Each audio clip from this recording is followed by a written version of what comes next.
Ever feel like you're playing a game, but nobody told you the rules? Mm. Like you're just kind of winging it. Yeah. That's Yeah. kind of how I feel about the global economy sometimes. Right. And today we're tackling a big one, inflation. What's driving those rising prices we're seeing everywhere we look?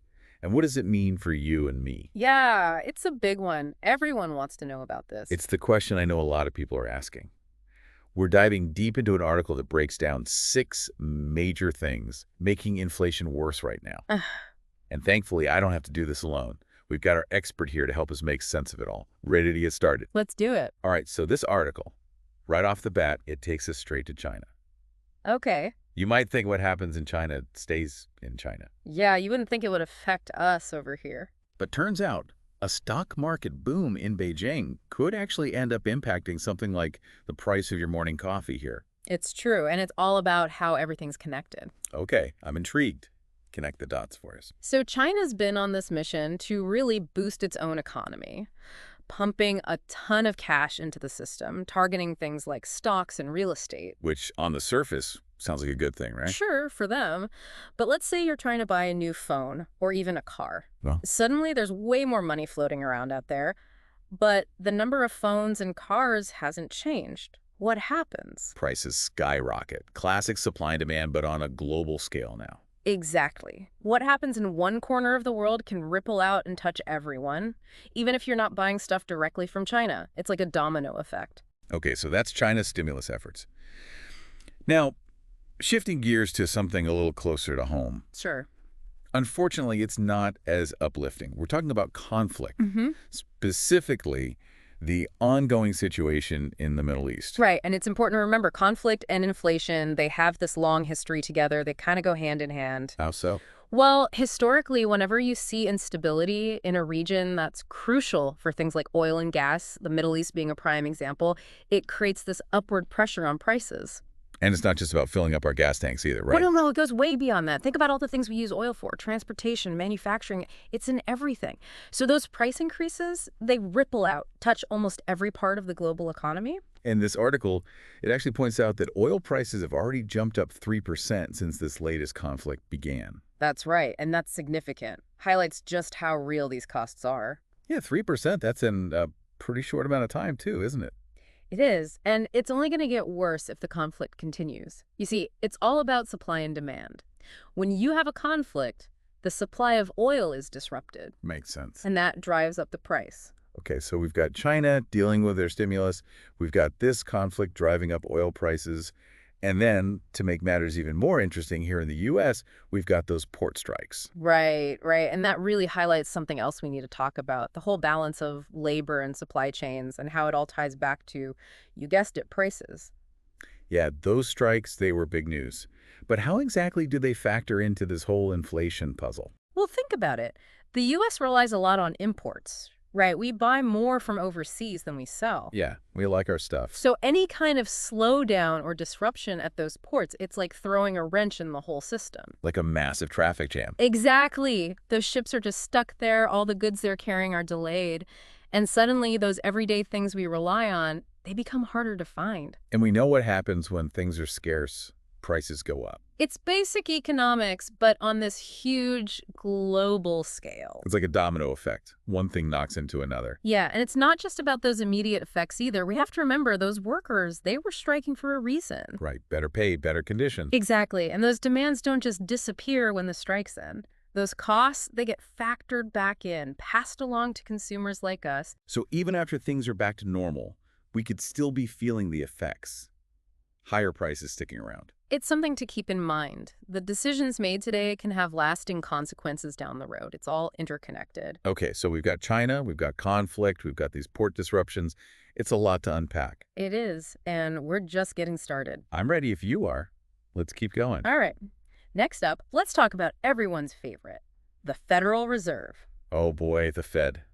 Always a head scratcher. Right, but we're going to break it down and make it make sense. All right, I'm all ears. What do they have to do with all of this?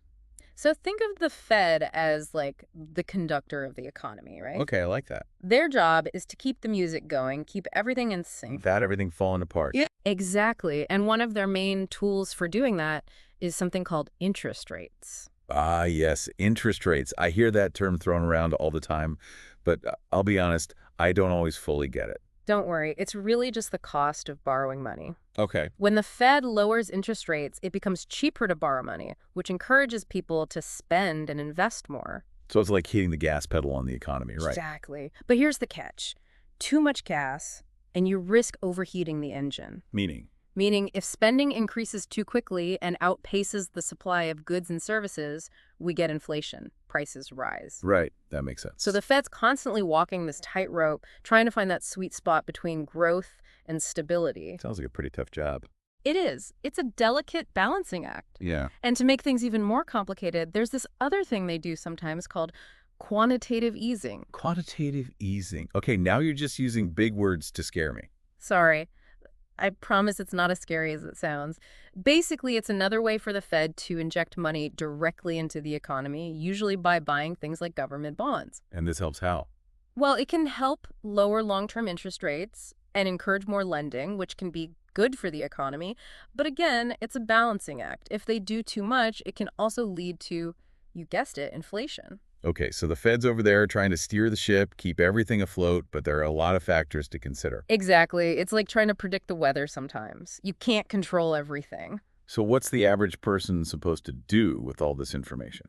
Well, I think it's always a good idea to stay informed. Pay attention to what the Fed is doing, even if it seems a little complicated at times. You're saying we should be watching those interest rate announcements a little closer. It can't hurt, because when the Fed raises or lowers those rates, it affects a lot of things that directly impact us. Like what? Give us some examples. Well, think about mortgages, for example, Hmm. or car loans, credit card payments, even the returns you might see on your savings accounts. Oh, I see what you're saying. This stuff really does matter. It does. Understanding how the Fed's moves might affect your own personal finances, that's empowering. I like that. Knowledge is power. Mm. All right, so we've got the Fed trying to keep the economy on track, but then there's this other big player in the game, right? Yeah. The U.S. government. Mhm. And that whole issue of the national debt. Ah, yes, the deficit, the elephant in the room. Exactly. We touched on it earlier, but I think it's worth diving into a bit deeper. How does a government's debt actually make inflation worse? It's one of those things you hear people talking about, but it always seemed kind of mysterious to me. It is a bit of a head scratcher. Yeah, break it down for us. All right, so imagine the government has this big credit card bill. That's essentially what the deficit is. Okay, I'm with you so far. Now, they have a couple options for how to pay that bill. They can cut spending, they can raise taxes, Huh? or they can print more money. That last option sounds a little too easy. You're right, it's not that simple. Yeah. Because when a government prints more money to cover its debts, it's basically diluting the value of the money that's already out there. So it's like, what's a good analogy? Like adding more water to the punch bowl. That's a great way to put it. The punch itself might seem more plentiful, but each cup you pour is now weaker, less flavorful. Less punch for your buck. Exactly. And who do you think feels that diluted value the most? It's everyday people like you and me. Oh, how so? Because suddenly the money we're earning buys less. Prices go up, but our wages might not. And that's inflation in action. Yep, that's the inflationary All right. spiral. And it can be really tough to get out of once it gets going. So government debt, inflation, these are definitely things to keep an eye on, especially with that deficit number continuing to climb higher and higher. Absolutely. And here's where it gets even more interesting. Remember when we talked about China's stimulus efforts and those potential asset bubbles? Yeah. Well, some economists argue that excessive government borrowing can actually create similar types of bubbles, particularly in something called the bond market. Bond bubbles. Now you're just using big words to scare us again. Sorry. I promise it's not as complicated as it sounds. Okay, good. Explain it like I'm 5. All right, so imagine a lot of investors are buying up government bonds, which are basically like loans to the government. That demand drives up the prices of those bonds, which might seem good, Well, but it can create this unsustainable situation. If those bond prices suddenly drop, it's like a bubble bursting. and everyone panics. Exactly, and that panic can trigger this ripple effect throughout the entire financial system. It can be a recipe for a crash. Wow. Okay, so it's all connected. Government spending, interest rates, bond markets, global economics. It's true. The economy is this incredibly complex system. Everything influences everything else. It's enough to make your head spin. Say, how about we take a little palate cleanser for a moment and talk about something a little sweeter, Sweeter. Like what? like candy. The article mentioned this surprising connection between candy, or more specifically, sugar, and inflation. Oh, yeah, that's an interesting one. It piqued my interest. What's the link? How does candy fit into all of this? Well, it turns out sugar isn't just a tasty treat. It can also be a surprisingly good indicator of future inflation. Okay, I did not see that coming. Explain it to me. So think about it. Sugar, it's a global commodity. It's produced all over the world, traded on global exchanges, Mm, and its price is sensitive to a bunch of different factors. like what? Well, you've got things like weather events that can impact harvests, for example. Then Mhm. you've got energy costs, which affect transportation, and even political instability in those sugar-producing regions can play a role. Okay, so you're saying that if the cost of sugar is going up, it could be a sign that other prices are about to follow. Exactly. It's like the canary in the coal mine for the global economy. Wow, I never thought of it that way. So we should all be watching the candy aisle at the grocery store a little more closely now. It might give you some insights into what's happening in the broader economy, and it really makes you think if something as simple as sugar can give us this glimpse into the complex world of inflation, what other hidden forces are out there? That's a great question. What else are we missing? Well, one factor that's often overlooked is the role of psychology. Psychology. You mean the brains are part of the inflation equation too? Absolutely. Have you ever noticed how just thinking about prices going up makes you more anxious about spending? Or even pushes you to buy things sooner because you're worried they'll be more expensive later? Oh, all the time. It's like this self-fulfilling prophecy. Economists call it inflationary expectations. So you're saying that our collective worries about inflation can actually contribute to the problem. Exactly. If people believe prices are going to keep rising, they start changing their behavior. They might demand higher wages. Businesses might raise their prices in anticipation of increased costs. And suddenly, what started as a thought becomes reality. Wow, that is wild. Our own brains making inflation worse. It's a powerful force, and it highlights how economics isn't just about numbers and charts. It's about human behavior, our hopes, our fears, and how those translate into real-world decisions. I like that. It's like this feedback loop. Hmm. Our expectations shaping their reality. Exactly. It's why institutions like the Fed, they don't just focus on economic data, they also pay attention to things like consumer sentiment. What are people feeling? What are they worried about? Because that can be just as influential as anything else. So I've got all these external factors, global events, government policies, supply chain issues, but then there's this internal factor too, our own psychology. Exactly. It's a reminder that we're all part of this system and our individual choices and behaviors, they can have a ripple effect. It's all connected. It really is. Yeah. Okay, ready to dive a little deeper into one more aspect of inflation. This one's all about production. Production, Yeah. as in how things are made. Exactly.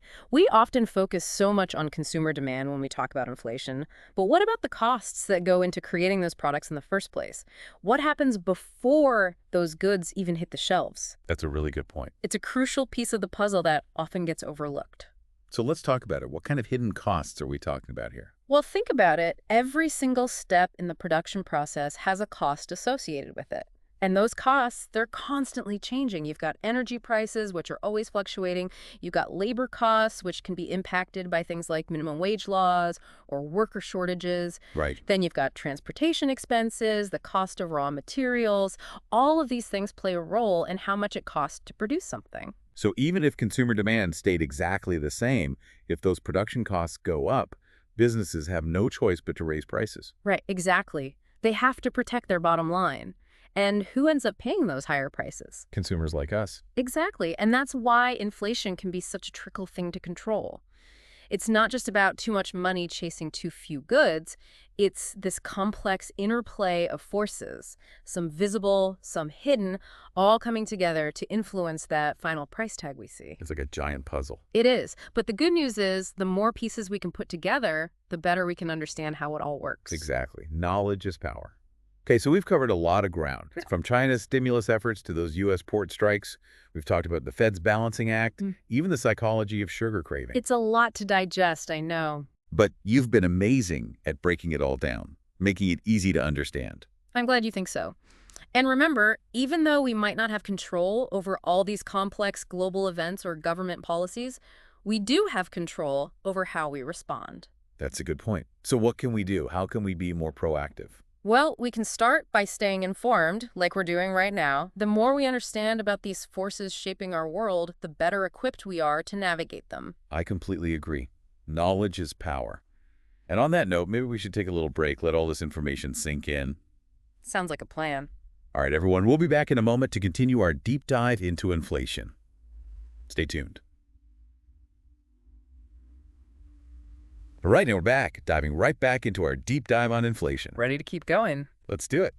So before the break, we were talking about how production costs play a role Right, all the things that go into actually making stuff. and how those costs can get passed along to us, the consumers. Exactly, even if demand stays the same. So we got to ask, what can we do about it? I mean, we can't exactly control global energy prices or the cost of raw materials, right? It's true, those bigger forces are tough to influence. So where does that leave us? Well, that's where things get interesting.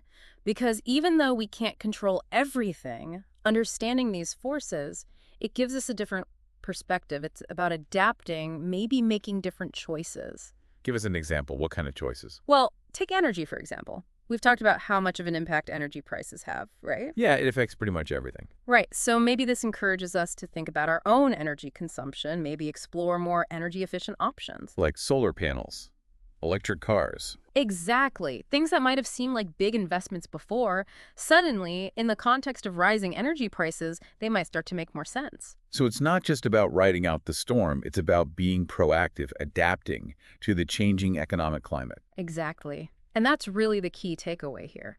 Knowledge is power. The more we understand about these complex forces, the better equipped we are to make informed decisions for ourselves, for our families, for our businesses. I love that. It's empowering.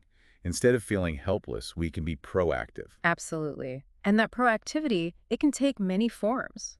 For some people, it might mean reevaluating their investment strategies. Oh, that's a good point. What would that look like? What kind of investments make sense in an inflationary environment? That's where talking to a financial advisor can be really helpful because everyone's situation is different. But generally speaking, you want to look for investments that have the potential to outpace inflation. So things that will grow faster than prices are rising. Exactly. Things like real estate, commodities, certain types of stocks. But again, it's important to do your research, talk to an expert who can help you figure out what makes the most sense for your individual goals and risk tolerance. Right, because there's no one-size-fits-all solution here. Exactly. And that's true for pretty much everything we've been discussing today. There's no magic bullet for tackling inflation. It's more about understanding the big picture. Exactly. And thinking critically about how those bigger forces might be impacting your own personal circumstances. Because once you have that awareness, you can start making more informed decisions.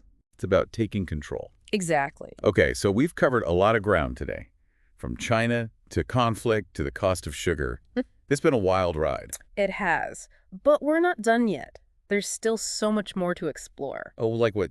Give us a little teaser for what's coming up next. Well, remember how we talked about the psychological impact of inflation, those inflationary expectations? Yeah, how our own thoughts and fears can actually contribute to the problem. Exactly.